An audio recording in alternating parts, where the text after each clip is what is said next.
Boxing is often referred to as the sweet science, but it's also one of the most unpredictable sports. Anything can happen at any moment, and a single shot can cause the most unexpected outcomes. It's not uncommon in boxing to see fighters lose their equilibrium after receiving a devastating punch, resulting in funny dance moves. In this video, we bring you some of the most memorable epic chicken dances in boxing. In January 1991, Vernon Cato made his professional debut against Theatrice Chambers, a protege of legendary trainer Emanuel Stewart. Undefeated in 4 fights with 4 knockouts. Both men appeared to be feeling each other out in the opening round when Chambers suddenly unloaded with a massive left hand. Detroit, Cato makes his Cato goes down. Cato attempted to return to his feet, but his legs gave way beneath him as he crumpled to the canvas. They better get that boy, get the doctor in this ring. That man is hurt. Seconds into the fight. He tried to stand up and his legs wouldn't even hold him up. He is hurt. In March 1993, Brian Sutherland made his professional debut against Kenny Rainford. And his opponent making his pro debut. Sutherland came out throwing punches wildly from the opening bell. In the blue trunks. And Brian Sutherland knows, and you can see the way he's throwing his punches, no form at all. On the inside, watch how Brian Sutherland just tries to throw anything that he can. However, he got tagged by an overhand right from Rainford that spun him around and sent him crashing to the canvas. Last November, he gets the right hand, and that stuns. Brian Sutherland is down, and that's it. Referee Chester Como retrieves the mouthpiece, stops the fight. Let the doctor look at him. Well, this man had no business. Brian Sutherland had no business. Unbeaten Dwight Flemings Jr. took on Luis Briceño Roman in his 5th professional contest. With 30 seconds into the bout, Flemings nailed Roman with a big overhand right. Murray Sutherland tried to sneak over one. Oh! Big overhand right hand. And down goes Roman! A perfect right! Roman attempted to get back up, but his legs failed him, causing him to stumble into the ropes.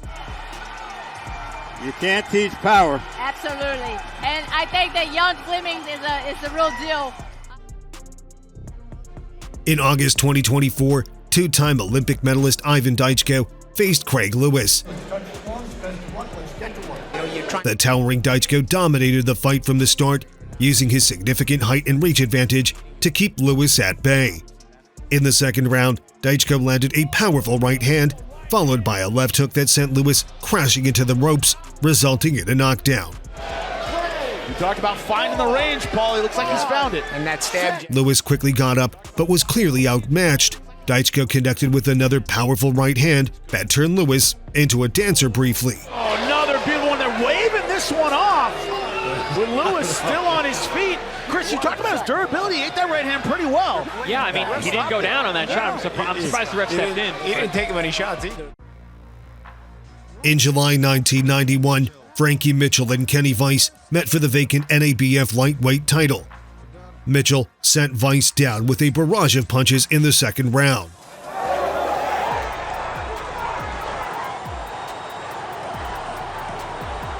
Weiss attempted to get up, but the shots had turned his legs into jelly, causing him to do a funny chicken dance before collapsing.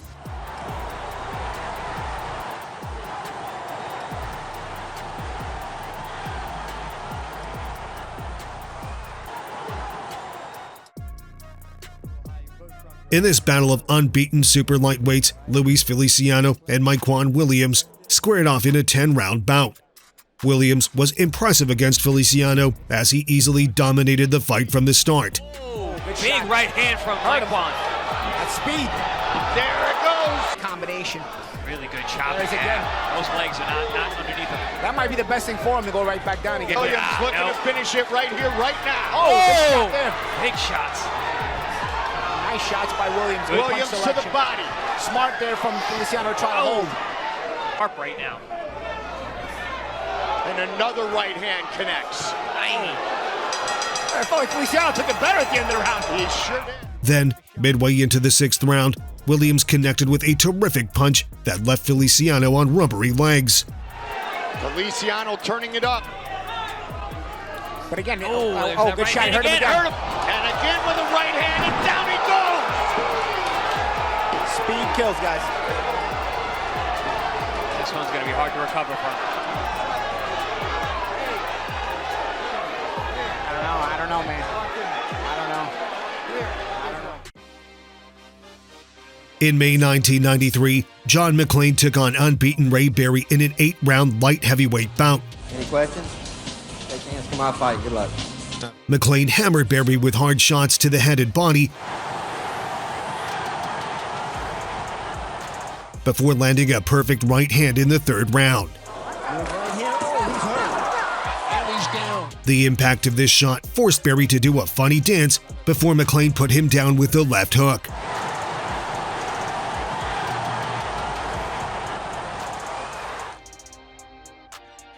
In January 2013, Curtis Stevens and former IBF middleweight challenger Elvin Ayala met for the vacant NABF middleweight title. Boxing, as we all know, this is the NABF title, but what does it mean if he wins this fight? Stevens came forward from the opening bell and applied constant pressure on Ayala. The champion is Sergio Martinez, a name I think we all recognize. Less than a minute into the fight, Stevens floored Ayala with a left hook that landed flush on the button. We talked about that loss to Brinkley. It's over right there. He knocks him down. The former world title challenger quickly jumped up, but his legs were wobbly as he performed a weird dance without music. Ayala is staggered. Stevens putting Ayala to the canvas. Ayala, he doesn't know where he is. Although the referee allowed the fight to continue, Stevens ended the show moments later with a knockout. He's a finisher. He's a finisher. Stevens is going after him now. Ayala in trouble here in the 1st, and Stevens has him down again. It is over now. That is it. Curtis Stevens making quick work of Elvin Ayala. Left hook, very, very dangerous. In January 1991, Brett Lally defended his NABF super welterweight title against Ugandan challenger Art Serwano. From the champion. Let's get it on. Come on. At Art Serwano. Serwano, after making 3 defenses. Lally had no trouble against the Ugandan as he easily dominated the fight. Be accustomed to it. Even 5 days isn't quite enough time. Well, you just good left hook. You just like the room service. Now Serwano trying to slug it out with Lally. Just where Serwano is hurt, and he's staying in, slugging it out with Lally. And he goes down here in the 3rd. However, barely a minute into the 4th round, Lally connected with a vicious overhand right that sent Serwano reeling before ultimately crashing to the canvas. That was the short, choppy punch that did the damage. The referee should stay close. And I think they'll stop this one. Ralph McCoy in the corner of Serwano is ready to step in the ring. Mills Lane has a conversation with Serwano, and I believe that is it. Yes, it is. Brett Lally defends his NABF Junior Middleweight Championship and does a 360. In May 2024, former world title challenger Hughie Fury faced Patrick Cordy in a scheduled 8-round heavyweight matchup.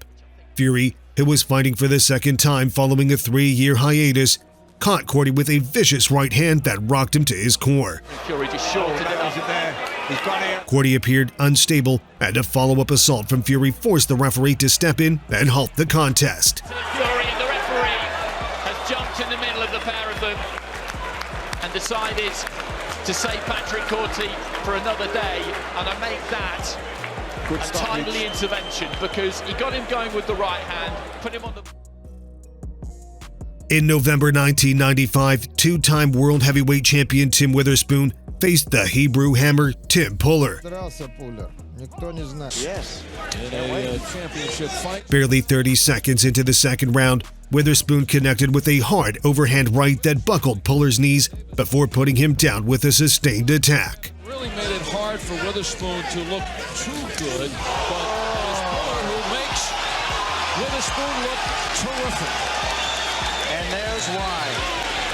Tim Witherspoon looks great against bigger fighters. You heard him tell you he likes facing the bigger fighters, and that's why he can bring that right hand over the top and force his opponents down to the canvas. Big power in the right hand. In June 2011, unbeaten Jesse Vargas squared off against Colombian Walter Estrada. With barely 30 seconds into the second round, Vargas threw Estrada off balance with a brutal shot.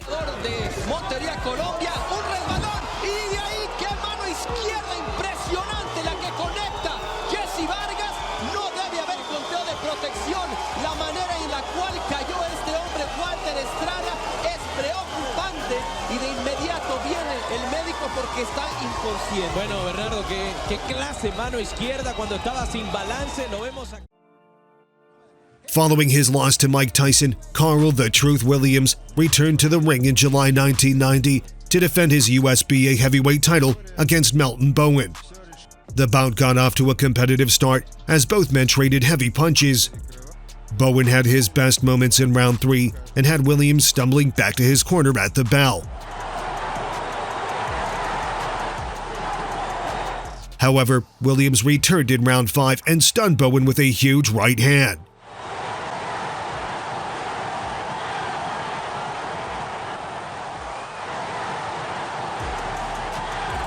Bowen's legs went completely out from under him as he went crashing into the ropes. The challenger got up on unsteady legs, but Williams finished the job moments later with another series of punches.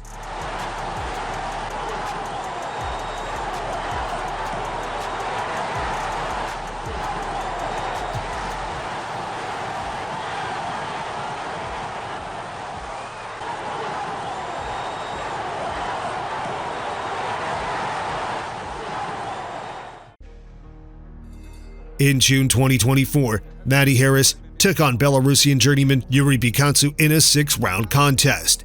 Batsou got clipped by a solid right hand to the head in the second round, which caused him to lose his stability before crumbling to the mat. From Harris literally stopped him in his tracks. There's another one which disrupts his boxing stance, and then the follow-up shot sends him to the canvas.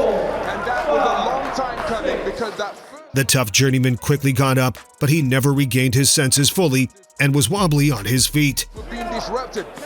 He choosing that offense is the best form of... Sensing the end was near, Harris stepped in and unloaded more punishment to stop the fight. And there he crumbles down to the canvas once again, with barely a shot thrown in his direction. His senses have completely gone. Referee Mark Lawson, an experienced third man in the ring, has seen enough. The official end of this contest falls at 2 minutes and 1 second of round number 2. Referee Mark Lawson has stopped the contest. In his professional opinion, Yuri Batsou is in no position to continue. The winner and victory number 7 of his heavyweight career, Matty Harris.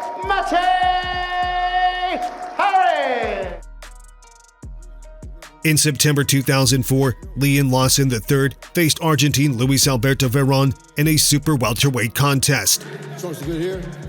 With only 30 seconds into the 4th round, Lawson floored Veron with a big right hand. Trying to get a win to ignite his career. Oh my, a big right hand. Veron immediately jumped to his feet, but stumbled across the ring in a funny chicken dance. It's over. Gerard Wright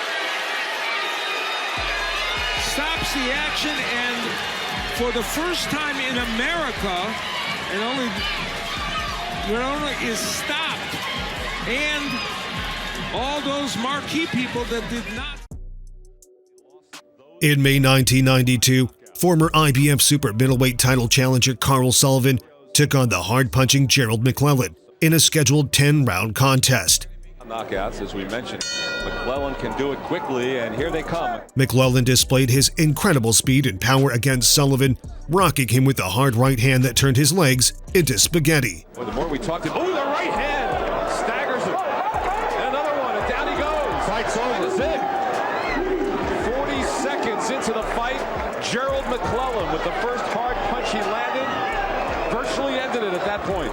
Beautiful, really beautiful setup by Gerald McClellan. He set him up with those long, quick jabs, stood him up against the ropes, dropped a sharp right hand right on the button, and now you see why he's got 23. In December 2024, former WBC cruiserweight title challenger Mike Perez squared off against Israel Duffus. Both men traded jabs from the opening bell, looking to find their range. A few moments later, Perez landed a left overhand that buckled Duffus and almost knocked him down. However, Perez followed up with another quick combination. Oh, beautiful shot. He's out. Later. Duffus wobbled across the ring as he made a failed attempt to get back to his feet. 30 seconds. I don't understand the refereeing tonight. Perez wins in emphatic style. Hurts. In June 1994, IBF bantamweight champion Orlando Canizales made the 15th defense of his title against former flyweight champion Rolando Bohol. Both men stood in the middle of the ring and exchanged brutal punches in round 3, but Canizales buckled the challenger's knees with a right hand. Some power in there, but Orlando has cracked him on several occasions. Bohol able to stay on his feet, cracking one another at the end of the 3rd round, and a smiling Rolando Bohol walks back to his corner. High fives, very tough, almost going down. Everything that Canizales dishes out, and he comes back. The brave Bohol stood his own in exchanges with Canizales in the 4th round. However, the champion buckled his knees again in the 5th round and then proceeded to knock him out with a vicious right hook to the head. The champion is in the blue, and the challenger in the black hits the deck. Rolando Bohol, who has started quickly in every round, rolling, can he make it up? It is stopped out of nowhere. Rolando Bohol, who had gone toe-to-toe with Orlando Canizales for 4 rounds, stopped in his tracks in the opening seconds of the 5th. It came out of nowhere. The matchup between Christy Martin and Bethany Payne took place on the undercard of Mike Tyson versus Evander Holyfield in November 1996. Boxer Kenny Bellis, the referee, and here we go. The bout was over quickly in the 1st round after Martin rocked Payne with a vicious combination that knocked her senses out. Combination at the bell, and Payne is staggered. Kenny Bellis waves it off. It's over. That's what you call out on your feet, Steve. Out on your feet. Just prior to the bell to end round 1, Christy Martin unleashes a furious assault on this young lady, Bethany Payne, and she could not even make it to the corner. She staggered. She was out on her feet, and Kenny Bellis wisely stopped it. You know, I don't think she'd have made it all the way back to the corner without Kenny Bellis. In November 2013, Adonis Stevenson defended his WBC and the Ring Light Heavyweight titles against British challenger Tony Bellew. I'm coming to knock you out. Bellew has never been knocked out, been dropped. Throughout the bout, Stevenson's power proved to be too much for the Englishman to handle. Seemed to wake up after tasting. Bellew said possible what? Oh, good shot. On the lead up to the fight, Bellew was talking as though he believes Stevenson is a front runner. Meaning to get ahead of Tony Bellew and not follow him around so he can do that with the left hand. Punch. After going down earlier in the 6th round, Bellew once again found himself at the receiving end of another punishment from Stevenson. And he's gonna get it stopped right here. That will do it. The champion knocked Bellew's senses out with a left hand, turning his legs into jelly. That was a good stoppage because it saved him from serious damage. It sure did. Which of these chicken dances is your favorite? Leave your answer in the comments below. Don't forget to like this video, subscribe, and click on the bell icon to get notified when we upload a new video.